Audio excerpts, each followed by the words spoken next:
In the dusty archives of military history lies a collection of testimonies so brutal, so unflinching in their honesty, that they have remained largely hidden from public view for over a century. These are the confessions of men who served in the French Foreign Legion during its bloodiest and most formative decades, the 19th century.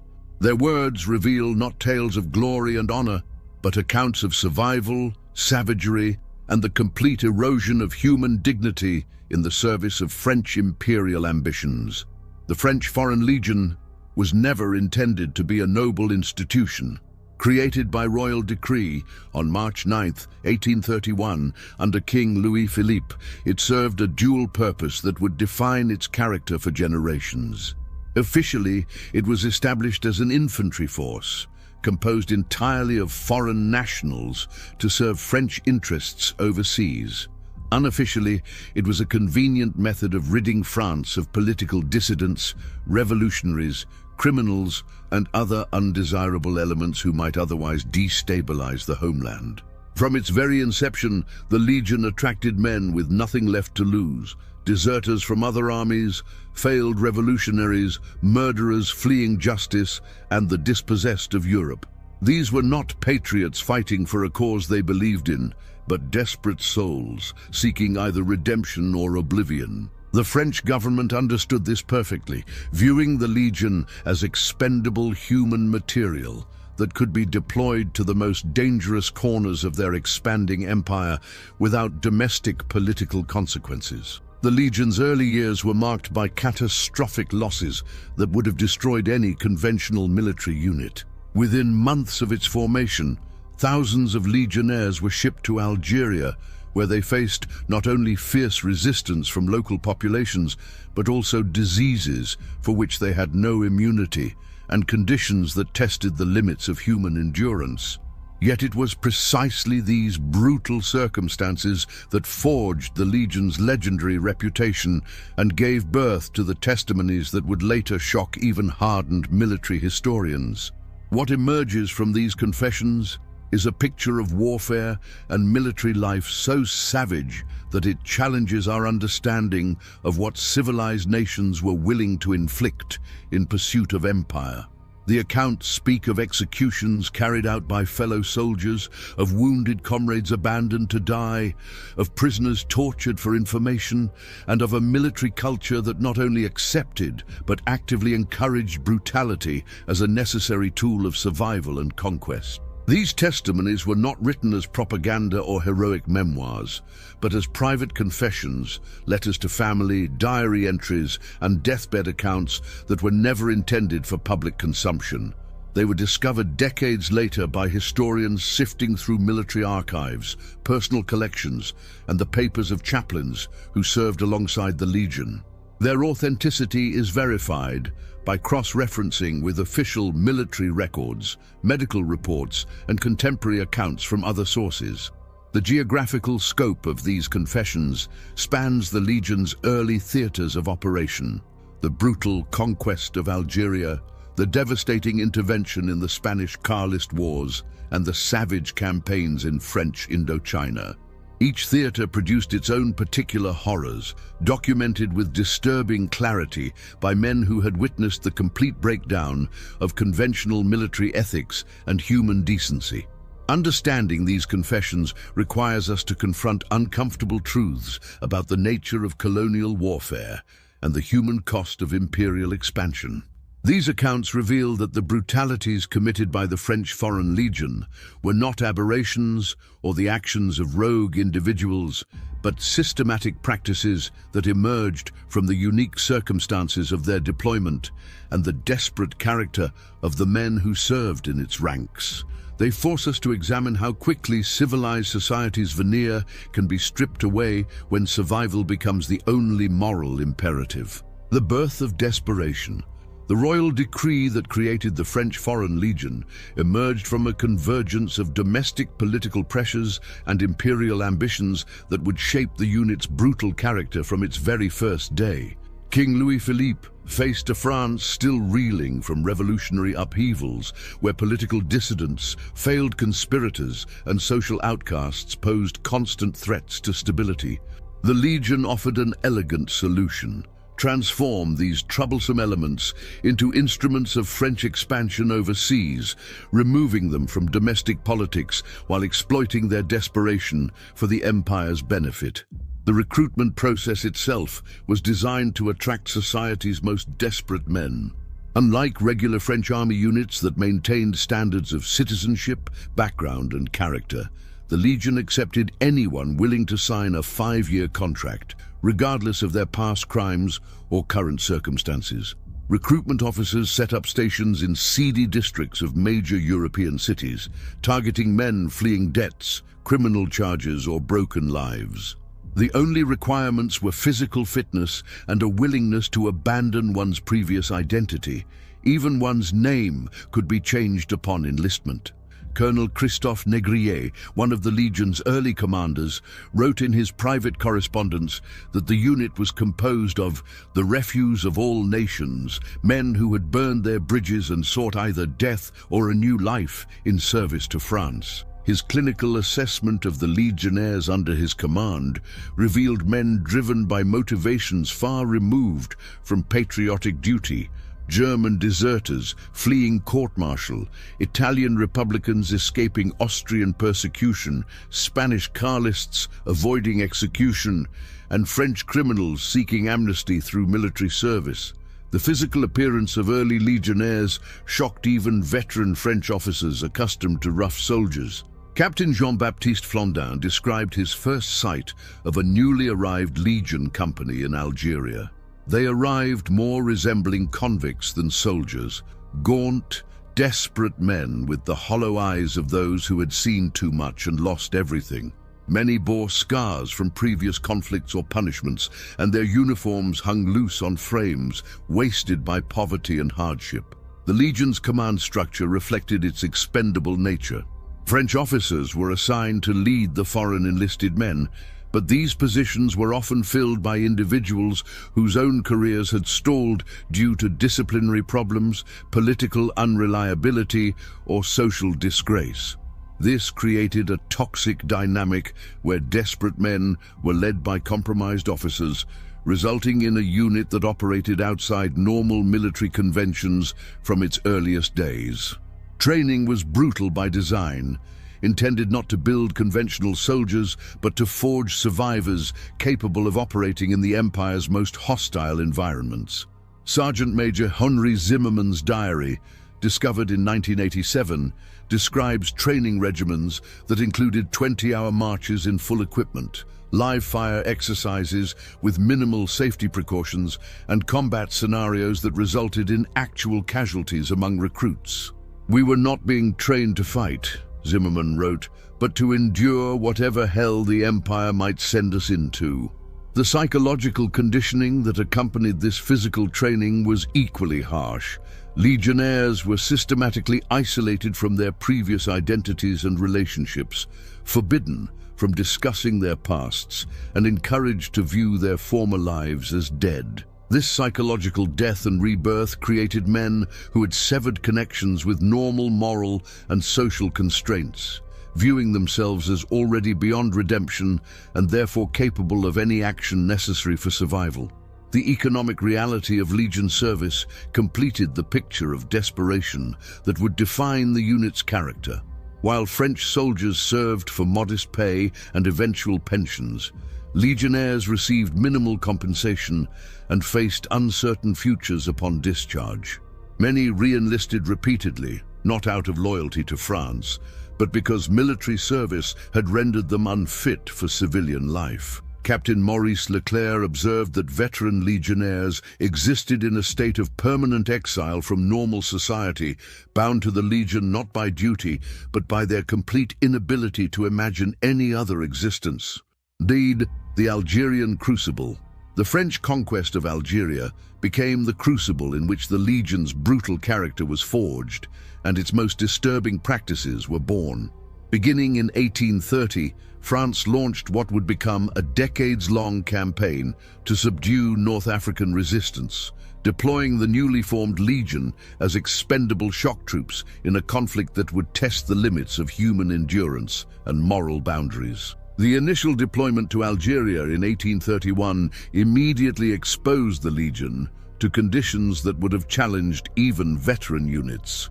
Legionnaires arrived in a climate that killed Europeans through disease faster than enemy action, facing an indigenous population skilled in guerrilla warfare and intimately familiar with terrain that seemed designed to destroy invading armies.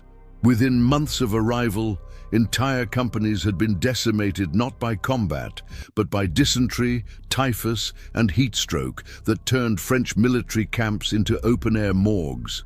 Private Jean-Claude Bosquet's letters to his sister, discovered in family archives in Provence, provide a stark account of the Legion's early Algerian experience. "We are dying faster than we can bury our dead. The heat melts our brains, the water poisons our bowels, and the Arabs strike from shadows we cannot see. Yesterday, we buried 12 men who never fired a shot at the enemy. Today, we will bury more." Bosquet himself would die of fever 3 weeks after writing these words, joining the thousands of legionnaires whose graves marked France's advance across North Africa. The siege of Constantine in 1837 became the Legion's first major test and revealed the savage tactics that would characterize their approach to warfare. As French forces surrounded the ancient city, legionnaires were assigned to the most dangerous assault positions, expected to absorb casualties that regular French units could not sustain. Colonel Pierre Combes, commanding the Legion's assault companies, documented tactics that violated every convention of civilized warfare: the execution of prisoners to conserve supplies, the abandonment of wounded who could not retreat, and the systematic burning of civilian quarters to deny shelter to defenders. Sergeant François Carbuccia's confession, written to a military chaplain before his execution for insubordination, describes the transformation that occurred during the Constantine siege. "We ceased to be soldiers and became something else, animals perhaps, or demons. When hunger came, we took food from civilians. When our wounded slowed our advance, we left them for the Arabs. When prisoners became burdens, we shot them in the back of the head." And D.D.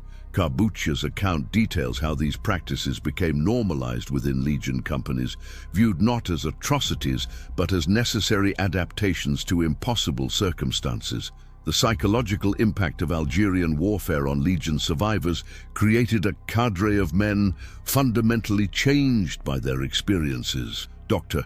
Auguste Morel, a military physician who treated returning legionnaires, documented symptoms that would later be recognized as severe trauma: persistent nightmares, violent outbursts, inability to form normal relationships, and a complete indifference to violence that shocked even hardened military professionals. "These men have seen the face of hell," Morel wrote, "and it has permanently altered their souls." The tactics developed in Algeria became the template for Legion operations in subsequent conflicts. The abandonment of wounded who could not keep pace became standard practice, justified by commanders as necessary for unit survival, but creating a culture where human life had value only so long as it contributed to military objectives. Captain Edouard Herbinger's field reports describe this evolution with disturbing clinical detachment. The weak are discarded, the hesitant are shot, and the survivors learn that mercy is a luxury we cannot afford. The treatment of enemy prisoners during the Algerian campaigns established patterns of brutality that would follow the Legion throughout its history. Captured fighters were routinely tortured for intelligence, executed to prevent escape attempts during movement, or used as human shields during dangerous operations. These practices were documented not as exceptional events, but as routine procedures in official reports that were classified for over a century due to their explosive content. The confessions emerging from the Algerian period reveal that brutality was not merely tolerated, but actively encouraged by a command structure that viewed conventional military ethics as impediments to imperial objectives. Officers who showed mercy were removed from command, while those who demonstrated ruthless effectiveness were promoted regardless of the methods they employed. This created a system where the most savage individuals rose to positions of authority, perpetuating and intensifying the cycle of violence that would define the Legion's reputation for generations. Spanish carnage and abandonment. The First Carlist War in Spain became the stage for one of the Legion's most catastrophic deployments, a campaign that would decimate the unit while providing some of the most harrowing confessions in military history. In 1835, as Spanish succession disputes erupted into civil war, France dispatched nearly the entire Foreign Legion to support the liberal government against Carlist traditionalists, viewing the conflict as an opportunity to eliminate political enemies while advancing French interests on the Iberian Peninsula. The Spanish deployment represented a cynical calculation by French leadership that revealed the true nature of the Legion's intended role. Rather than supporting the expedition with adequate supplies, reinforcements, or strategic planning, French commanders treated it as a convenient method of disposing of troublesome foreigners while maintaining plausible deniability for French involvement. Colonel Conrad, commanding the Legion's deployment, received explicit orders that no French resources were to be committed to supporting Legion operations beyond the minimum necessary to maintain the fiction of military assistance. The reality of Spanish service quickly exposed legionnaires to a level of abandonment that shocked even men accustomed to harsh treatment. Captain Henri Bernel's dispatches, declassified only in the 1970s, describe units operating without pay, medical support, or reliable supply lines while facing an enemy that had intimate knowledge of local terrain and enjoyed popular support in contested regions. "We are ghosts fighting for a cause we do not understand," Bernel wrote, "abandoned by the nation we serve and despised by the people we are meant to protect." Private Louis Rouget's diary, discovered in a monastery near Vitoria, provides a ground-level view of the Legion's Spanish ordeal that reads like a descent into hell. Rouget describes companies reduced to foraging for food in civilian areas, leading to conflicts with Spanish allies that further isolated the Legion from any source of support.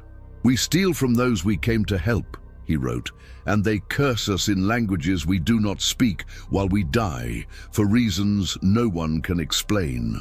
The tactical situation in Spain forced legionnaires into a type of warfare that broke down all remaining military discipline and moral constraints.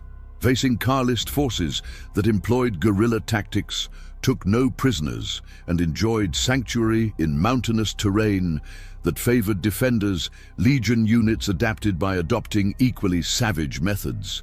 Sergeant Major Paul Ducasse's confession describes the systematic torture of captured Carlists for intelligence, the execution of Spanish civilians suspected of providing enemy support, and retaliatory massacres that violated every principle of civilized warfare.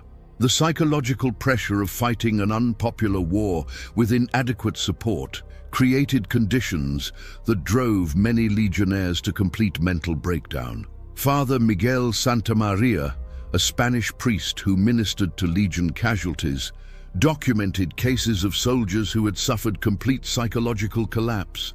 Men who spoke only in whispers, who would not eat food touched by others, who screamed at night and could not be awakened. "The war has destroyed not their bodies, but their souls," Santamaria wrote, "leaving creatures that wear human faces but have lost all human feeling." The Carlist forces' practice of executing captured legionnaires created a cycle of escalating brutality that eliminated any possibility of conventional military conduct. When no quarter was given or expected, Legion units responded by adopting tactics that ensured their own survival at any cost. Lieutenant Auguste Mercier's field reports described the execution of wounded comrades who could not retreat, justified as preventing their capture and inevitable torture by Carlist forces. "We became the executioners of our own brothers," Mercier confessed, "because death by friendly fire was preferable to what the enemy would inflict." The Spanish campaign's conclusion represented not military defeat, but complete abandonment by France. As political calculations shifted and the cost of supporting the Legion became politically inconvenient, French leadership simply withdrew support and left surviving legionnaires to find their own way home or remain in Spain as unwanted foreigners. Of the nearly 4,000 legionnaires deployed to Spain, fewer than 500 returned to French service, with the remainder dead, deserted, or permanently settled in a country that viewed them with suspicion and hostility. The confessions of Spanish campaign survivors reveal men fundamentally transformed by the experience of complete abandonment while fighting in a foreign civil war. These testimonies describe not just physical hardships, but the psychological impact of realizing that their own government viewed them as expendable resources whose deaths would create no domestic political consequences. This knowledge created a nihilistic worldview that would characterize Legion culture for decades. If France could abandon them in Spain, no loyalty was owed to any authority beyond the immediate bonds of survival formed with fellow legionnaires. The Black Flag Wars. The expansion of French colonial control into Indochina during the 1880s brought the Legion face to face with some of the most formidable irregular forces in military history, the Black Flag bands and their Chinese allies. These conflicts, fought in jungle terrain that neutralized European military advantages, produced confessions of such systematic brutality that they remained classified in French military archives until the late 20th century.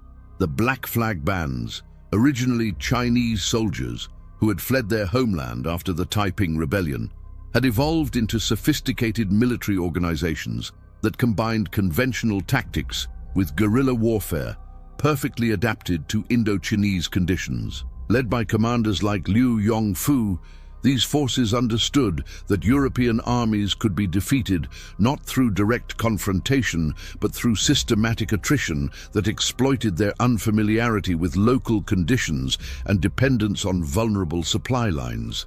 Captain Theodore Riviere's intelligence reports, written during the early phases of the Tonkin campaign, describe an enemy that challenged every assumption about colonial warfare. "These are not the tribal fighters we faced in Africa," Riviere noted, "but professional soldiers with modern weapons, excellent intelligence networks, and tactical sophistication that matches our own. They choose when and where to fight, strike without warning, and disappear into terrain that swallows our pursuit columns whole."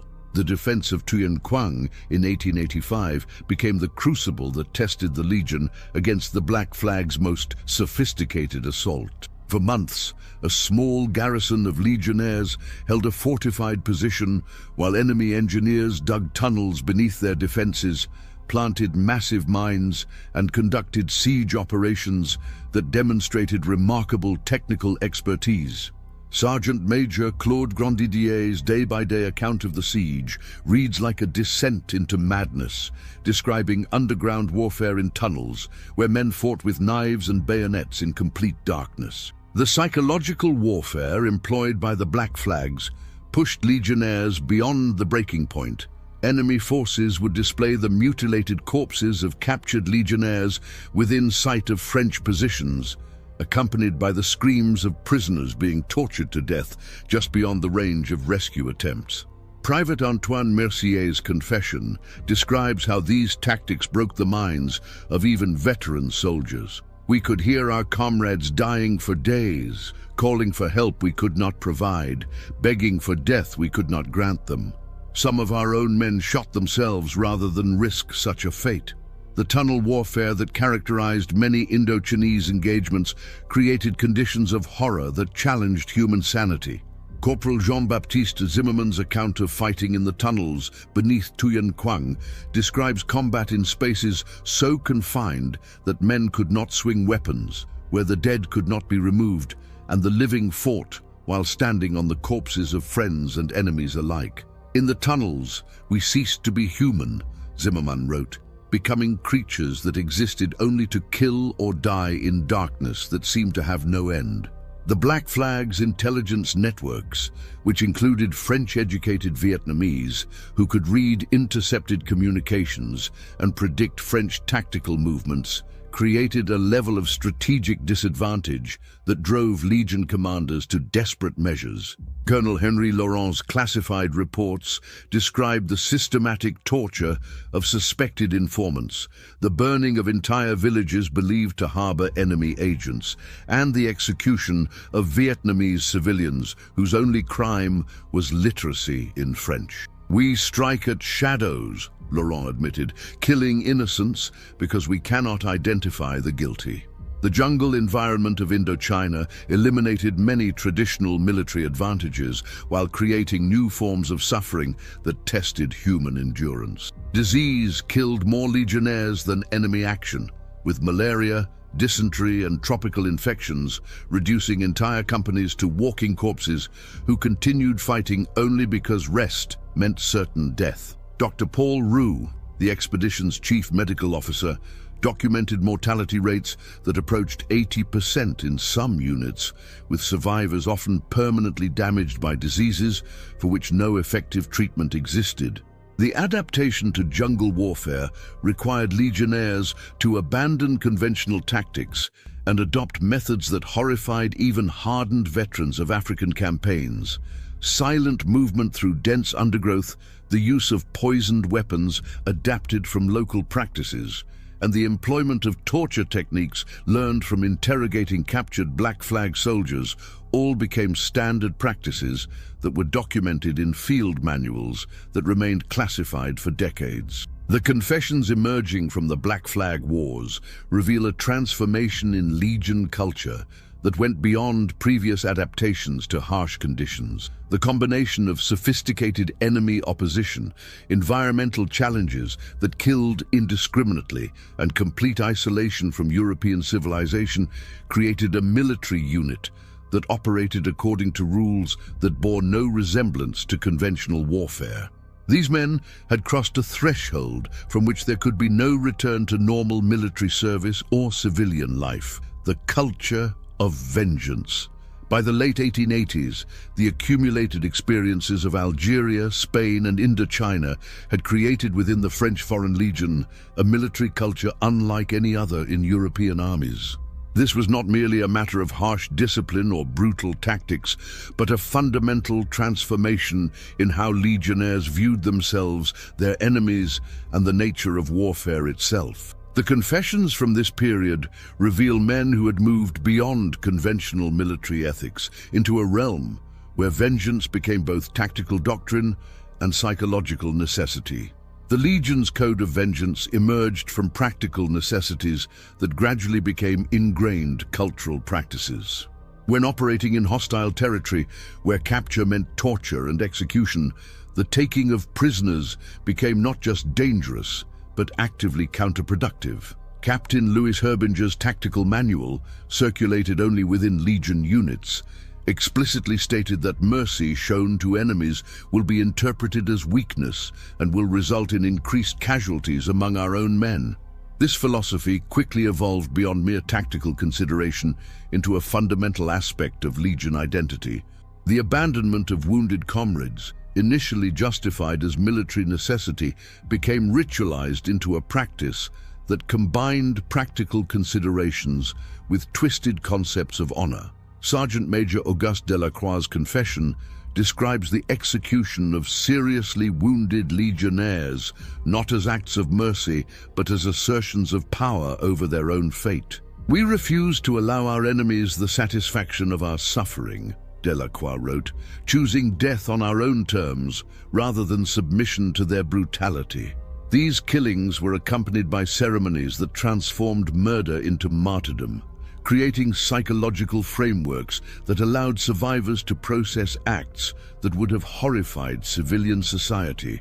The systematic torture of prisoners, initially employed to gather tactical intelligence, evolved into elaborate rituals that served psychological rather than military purposes.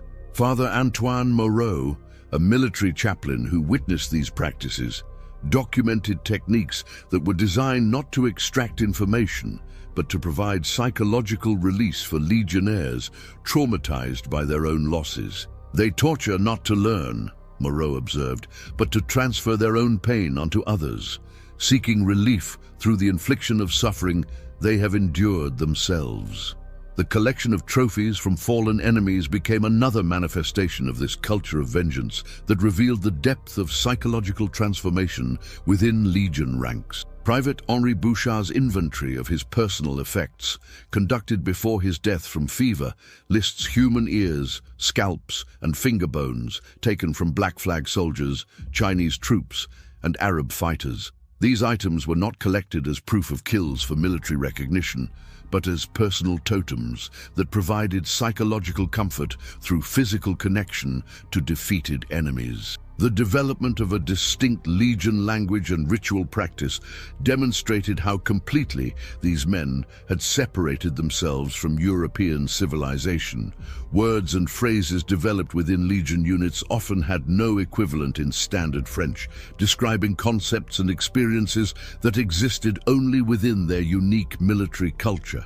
Lieutenant Paul Rybel's linguistic studies of Legion argot identified over 200 terms that related specifically to different methods of execution, torture, and the disposal of human remains, a vocabulary of violence that reflected the centrality of brutality to Legion identity. The religious practices that developed within Legion units represented a complete perversion of Christian doctrine that would have been recognizable to medieval crusaders, but horrified contemporary European churchmen. Legion chaplains, often men whose own careers had been compromised by scandal or unorthodox beliefs, conducted services that explicitly blessed acts of vengeance and portrayed mercy as weakness, contrary to divine will. Father Claude Bertrand's sermons, preserved in Legion archives, contain passages that directly contradict fundamental Christian teachings about forgiveness and compassion.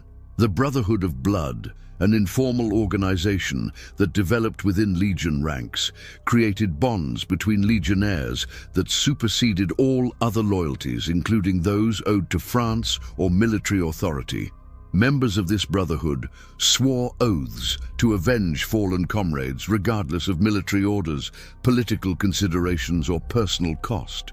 Colonel Etienne Flandin's investigation into this organization revealed that it had effectively created a parallel command structure based entirely on vengeance obligations that could override official military discipline. The psychological impact of this culture of vengeance on individual legionnaires created men who were capable of extreme violence, but incapable of normal human relationships. Dr.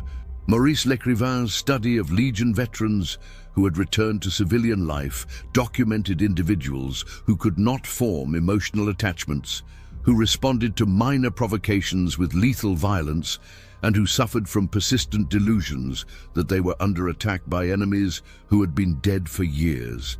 These men had been so thoroughly conditioned to view life through the lens of vengeance that they could not function in societies that operated according to different principles. Testimonies of the damned.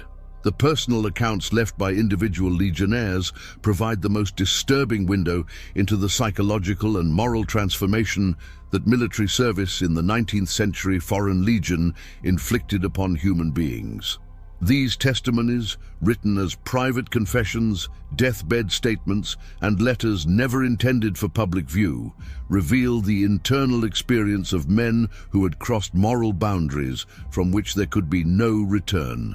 Private Jean-Baptiste Kerner's final letter to his estranged wife, written hours before his execution for the murder of a fellow legionnaire, provides a chilling self-assessment of his transformation during 7 years of Legion service. "I write to you not as the man you married, but as something else entirely," Kerner began. "Something that war and the desert have created from the remains of who I once was. I remember loving you, remember feeling tenderness and hope, but these emotions have been burned away by acts I cannot describe and sights I cannot forget. Sergeant Major Claude Grandjean's diary, discovered in his effects after his death from malaria in Tonkin, documents the systematic degradation of human empathy that Legion service imposed upon its members. "Today, we executed 6 Chinese prisoners who could no longer march," Grandjean wrote with clinical detachment. "I felt nothing as their blood soaked into the jungle earth. Once this absence of feeling would have terrified me. Now it seems natural, perhaps even necessary for survival in this place where compassion equals death." The confession of Lieutenant Auguste Moreau, written to a military chaplain before a disciplinary hearing for atrocities committed against Arab civilians, reveals the twisted logic that legionnaires used to justify actions that violated every principle of civilized conduct. "We are no longer subject to the moral laws that govern civilized men," Moreau argued, "because we no longer live in civilization. We exist in hell, and hell has different rules. To survive in hell, one must become a demon." Private Louis Zimmerman's account of the massacre at Sidi Ibrahim demonstrates how quickly normal men could be transformed into instruments of systematic brutality. "The Arabs had tortured our captain to death while we listened to his screams," Zimmerman recounted. "When we finally broke their position, we took no prisoners. Men, women, children, all died by our hands. I personally killed an Arab woman who begged for mercy in French. I felt nothing but satisfaction as her blood stained my bayonet." The psychological mechanisms that allowed legionnaires to process their own actions are revealed in Corporal Henri Ducasse's extended meditation on the nature of evil, written during a fever delirium in a field hospital. "Evil is not the absence of good," Ducasse wrote, "but the presence of necessity. We commit acts that civilized men call atrocities because civilization is a luxury we cannot afford. In the crucible of imperial warfare, morality melts away, leaving only the imperative to survive and the obligation to avenge our fallen brothers." The dehumanization of enemies that facilitated extreme brutality is documented in numerous Legion testimonies that describe local populations not as human beings, but as obstacles to be eliminated or resources to be exploited. Private Antoine Mercier's letters home consistently refer to Arabs as animals, Chinese as insects, and Spanish civilians as vermin, language that reflected not casual prejudice, but systematic psychological conditioning designed to eliminate empathy that might interfere with military effectiveness. The impact of Legion service on religious faith provides another window into the depth of psychological transformation that these men experienced. Sergeant Major Paul Delacroix's theological reflections, written as a series of letters to a seminary classmate who had become a parish priest, reveal a man struggling to reconcile Christian doctrine with lived experience.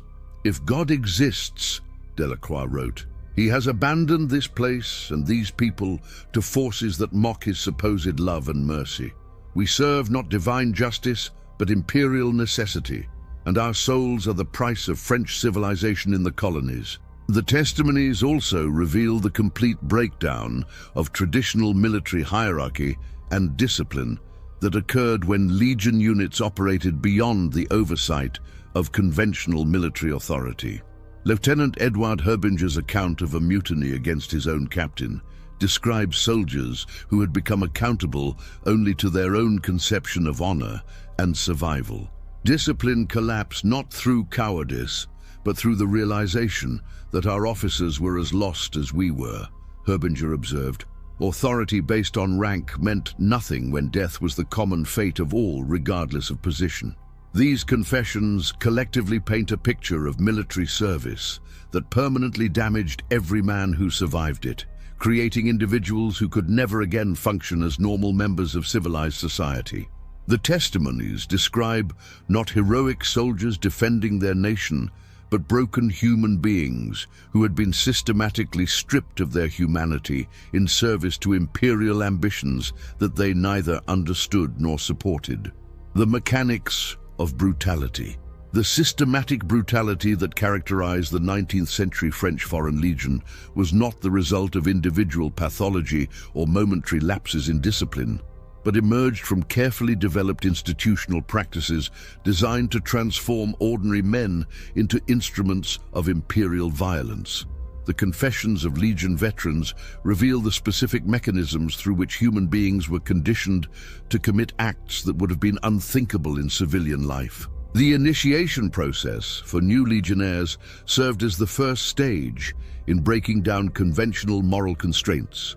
Recruit Marcel Bouchard's account of his first months in Algeria describes hazing rituals that went far beyond traditional military indoctrination to include forced participation in the execution of deserters, the torture of prisoners, and the desecration of enemy corpses. "They made us complicit from the beginning," Bouchard wrote, "so that we could never claim innocence or distance ourselves from what the Legion had become."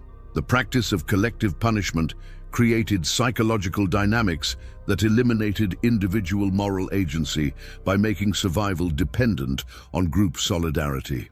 When one legionnaire violated orders or showed mercy to enemies, entire units faced reduction of rations, extended marches, or assignment to the most dangerous duties.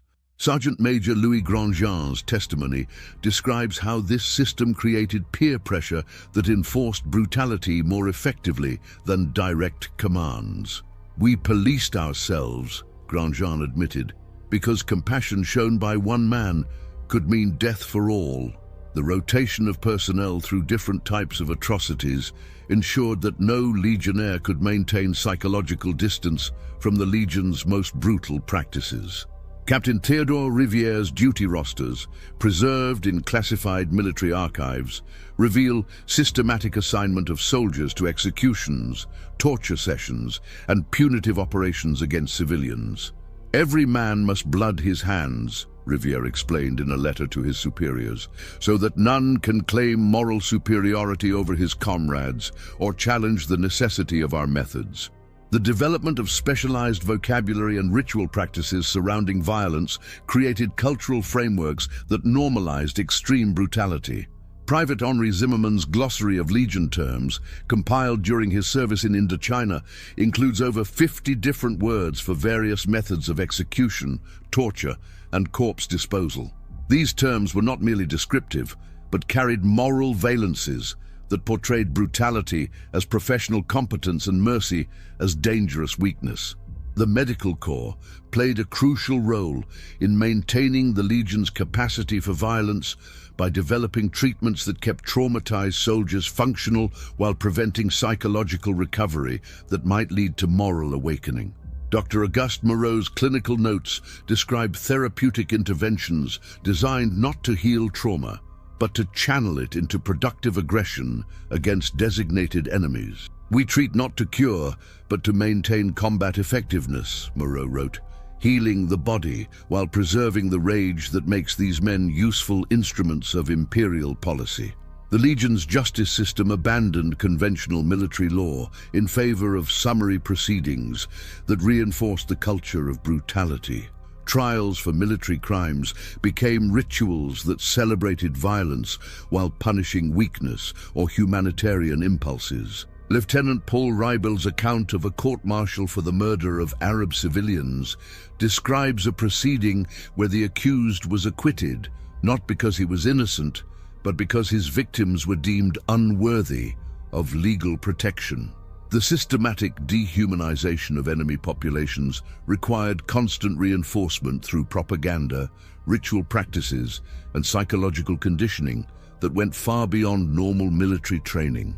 Chaplain Claude Bertrand's sermons, preserved in Legion archives, contain explicit theological justifications for genocide, torture, and the complete elimination of indigenous resistance to French rule. "Our enemies are not merely military opponents, but obstacles to Christian civilization," Bertrand preached.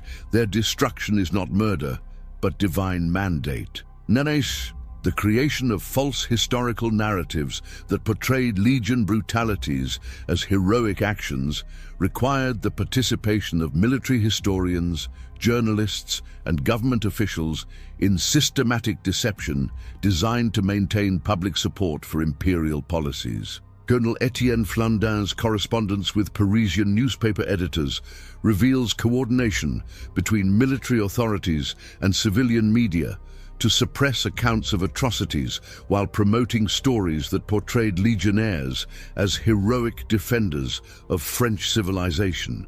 The psychological impact of these institutional mechanisms created individuals who were not merely capable of extreme violence, but required it for psychological stability. Veterans who attempted to return to civilian life often suffered complete mental breakdown when removed from the cultural context that had given meaning to their actions.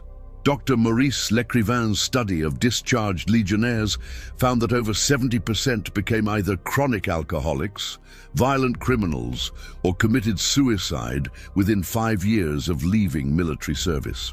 The mechanics of brutality developed by the Foreign Legion proved so effective that they were later adopted by other European colonial forces and, with modifications, by totalitarian movements that sought to transform ordinary citizens into instruments of systematic oppression.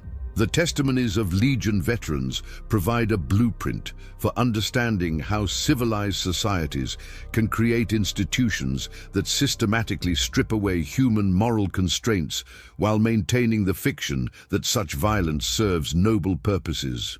The price of survival, the ultimate cost of service in the 19th century French Foreign Legion, cannot be measured in casualty statistics or military effectiveness, but in the complete moral and psychological destruction of human beings who were systematically transformed into instruments of imperial violence. The confessions of Legion veterans reveal men who had traded their humanity for survival, only to discover that what survived was no longer recognizably human.